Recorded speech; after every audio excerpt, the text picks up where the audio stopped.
One of the reasons I love melody in scoring, there are plenty of times where you don't really need melody and the music can just be this sort of ambient wash of sound, but maybe it's born of a chord progression that was under a melody, and then you take the melody out and you don't need it, but it still feels like it belongs to the idea. But one of the things that melody does in film music is that it buys you time.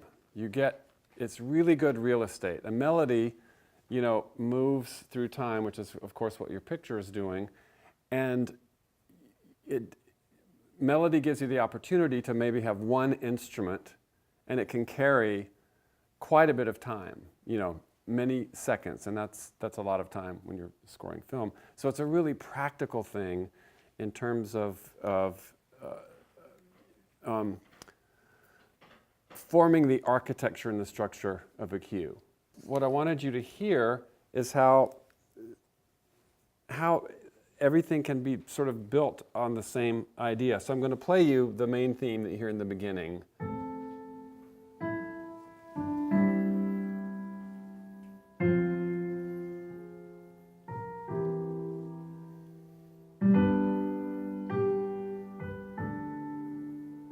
And this is where the shot changes to the first animation where you see stuff crashing off of bridges. So although it's the second half of what you would call the main theme,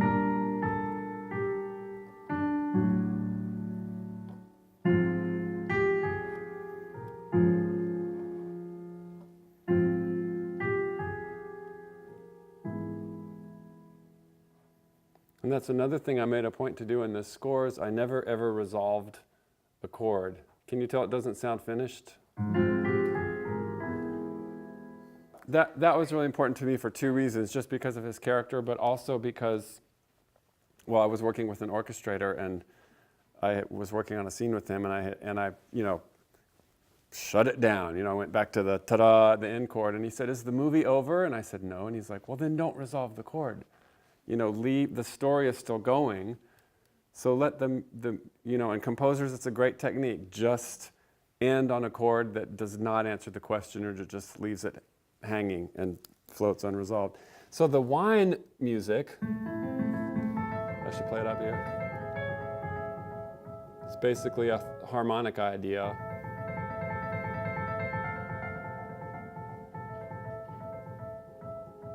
And then there's a melody that can be played over that.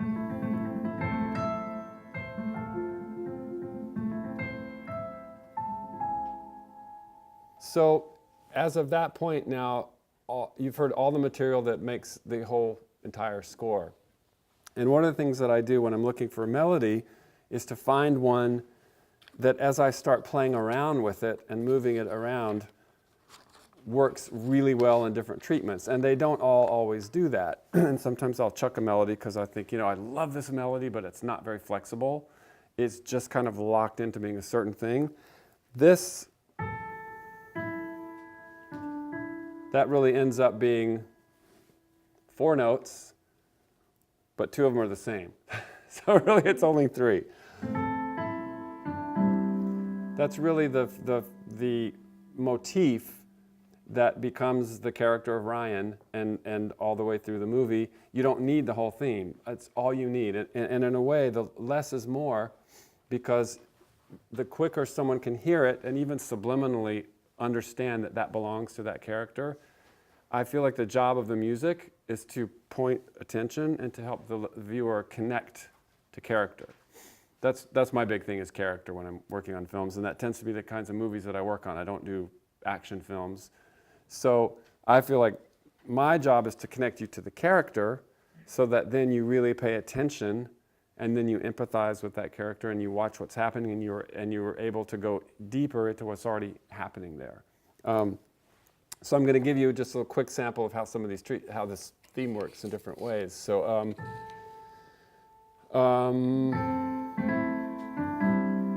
it's kind of, that's just simple in the opening. Then when they break up,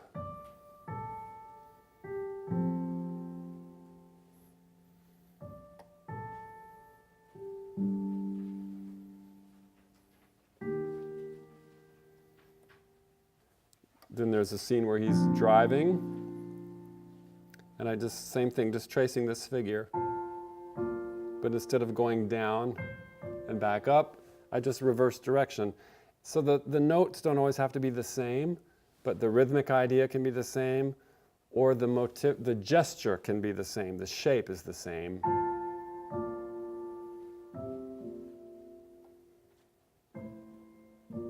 There it went down and back up.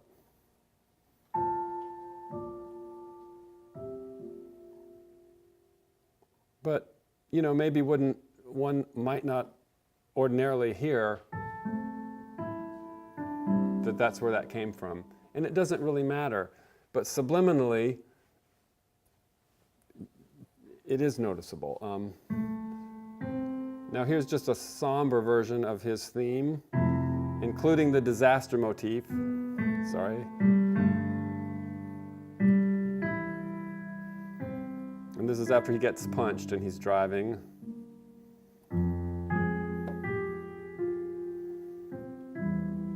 Now it doesn't sound like fun disaster animation.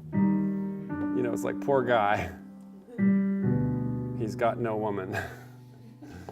And he's driving back to the office late at night. What's he going to do? And then there's a moment in the last animation possible scenario where he says, and you'll probably get married and have a happy life. What was the text? Something like that. You'll probably get married. So I took that disaster theme and put it in a major key instead.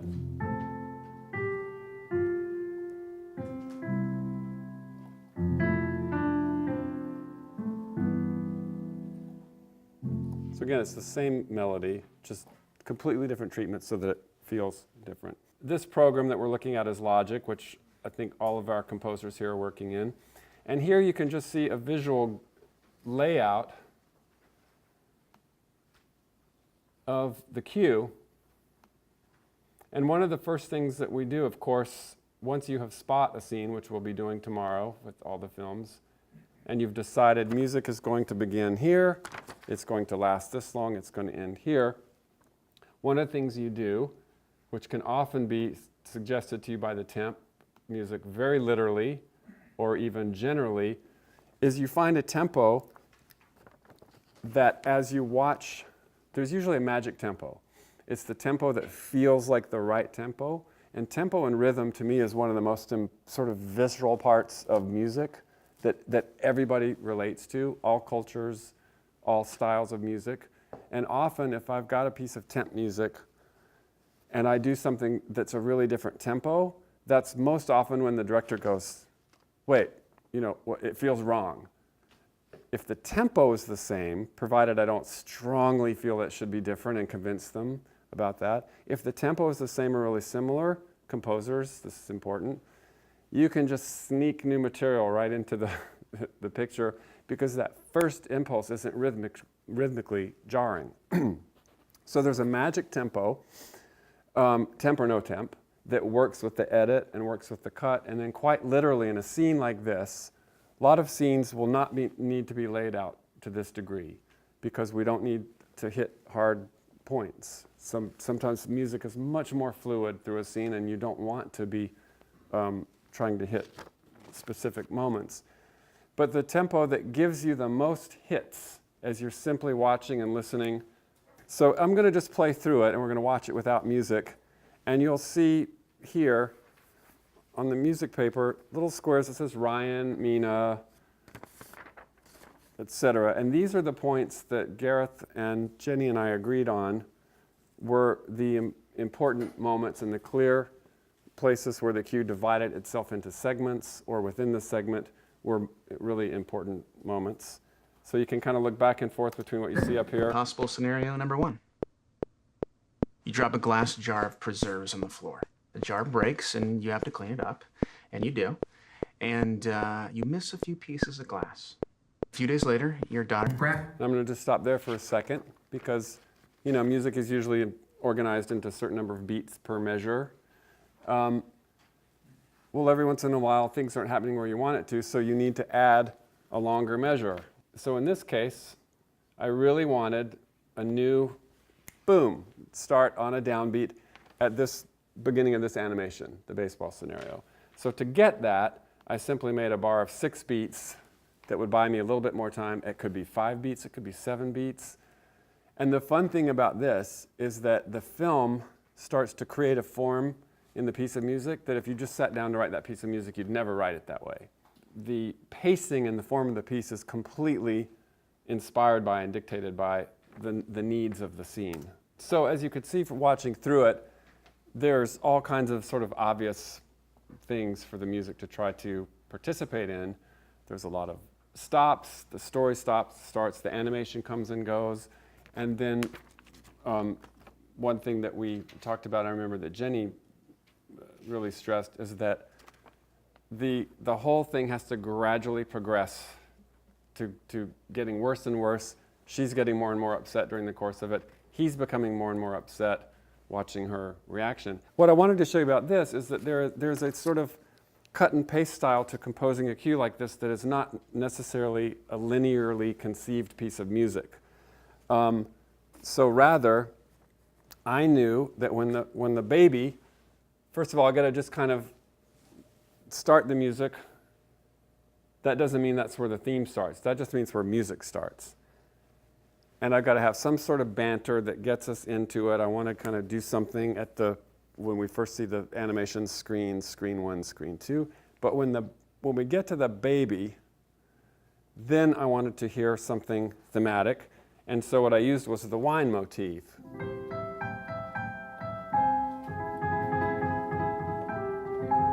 That sort of color.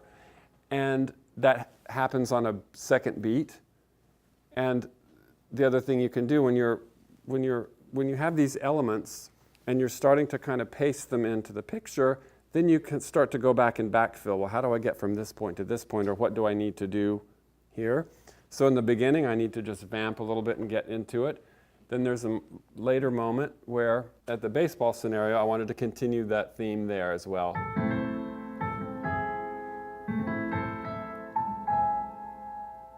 But then there's going to be this timeout. The counter sort of spins, and he stops his whole talk and says, scenario, scenario, scenario.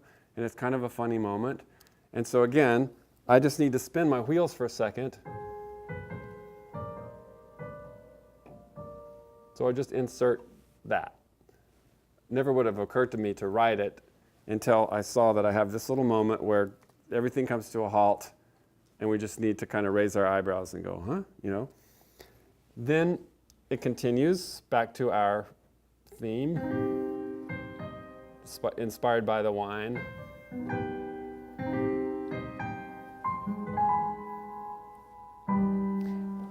And then I knew early on that at the shot of the rats, I wanted to be right back into the second half of the opening theme, which matched the disaster, the first time we see the disaster animations. I wanted that on the rats.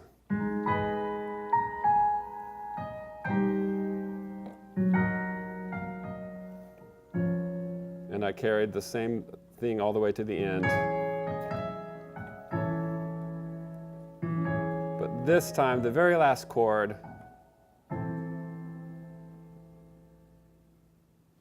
which will go with the shot with her looking like this, was a chord I hadn't used before. So that was something new. So now what I want to do is I'm going to just sort of open tracks one by one as I play this, and then you can hear sort of how it was built. The other thing is that, you know, the beginning, there's a rhythmic thing that a cello pizzicato comes in and does, and that becomes another part of the personality of the score that I can use later as an accompaniment. And through this whole section, the orchestra is plucking the strings under the bottom to mimic that same feel. So here it is with the plucking strings and mouth. Is this interesting? Yes?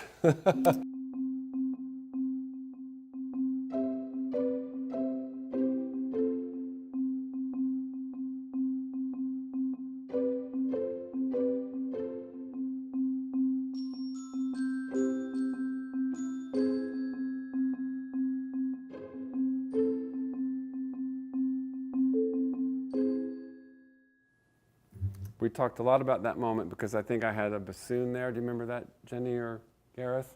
Doing sort of like, wah, wah, like, oh, she's so sad. And then we finally decided that the very best thing was don't do anything. Just take a break and just let her have that moment. So the music will be ringing out, but it's not going to do anything there.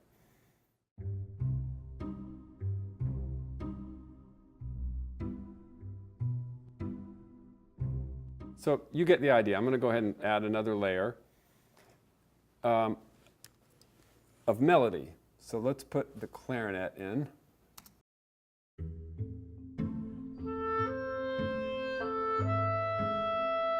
So now that's our clarinet playing the wine theme.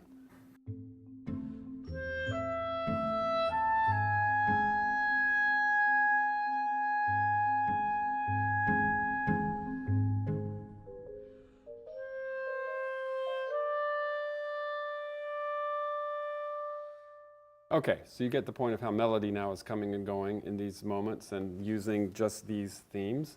And now we're going to open up the strings, because what you'll hear now is if you can remember the scene where he first inspects her house, we talked about that should sound like, you know, he's going to work and he's doing his thing. And so the strings are going da da da da da da da da da da da da. So I wanted to use those again. A baseball crashes through the window, hits the oven vent, then the door jamb, and then a framed photo on the wall. That photo falls and crushes your daughter. It kills her instantly. She doesn't suffer. And now here's a moment, now that we've got this stem in, that the directors wanted the spinning clock to have something needed to happen there. And without the strings treatment there, you haven't heard it happen yet, and now you're going to. It kills her instantly. She doesn't suffer. Possible scenario 25. Scenario? Scenario. I say the word so many times. You're distracted while you're on the phone, and you don't notice that your daughter crawls right into the basement. She gets stuck in a duct. Oh my God. And she's attacked by a family of rats. And that's the first time we had really low notes come in. Oh my God. And again, this was a very specific sitting there with the directors saying, oh, this needs to feel like we're going to another level of oh no, and shit's hitting the fan. So we brought out the double basses, and I'll open up the brass now as well. And pretty much we're going to have everything in now. And she's attacked by a family of rats.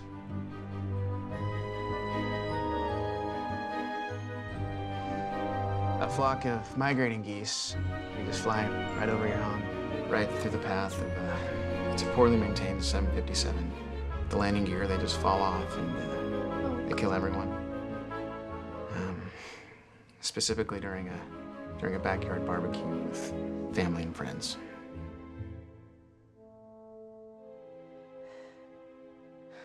And then we're done.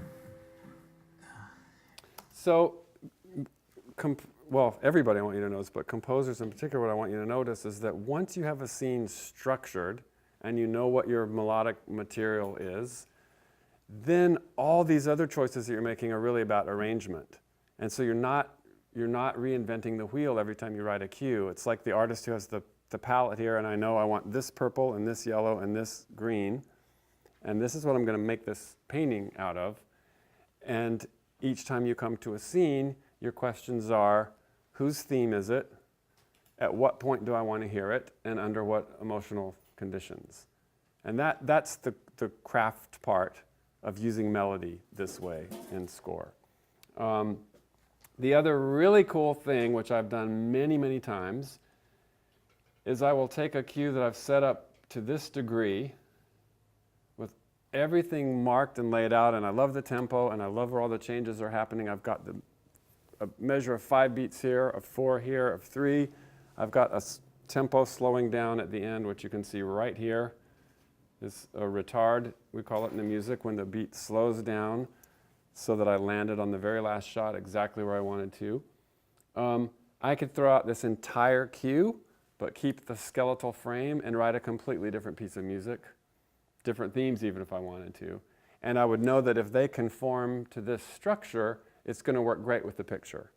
And I could try different harmonies, different keys, I could try different melody.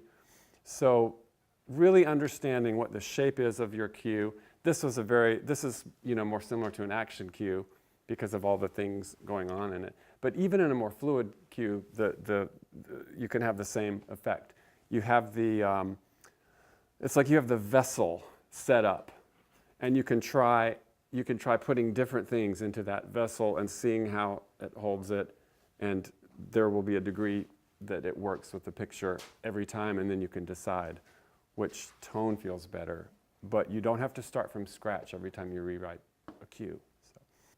But anyway, so many decisions were made about the arrangement, not at all by myself or in a vacuum, but it was with Jenny and Gareth in the room, and us, me showing the basic sort of skeletal structure of it and saying, yeah, we don't need that in this moment, or this needs to build bigger. And so, it's like you have a skeleton and then you start putting clay on it until you get a sculpture that you like, and then like, this ear's too big, so you take some clay off of that ear and you put it on that one, and you just kind of play with it until it ends up where it feels like it's working the best. What's the worst that can happen? That's a question I get asked all the time. I can let you know what could happen if a city bus full of people was taken hostage and then got stuck in a freak blizzard during rush hour traffic on a structurally unstable overpass.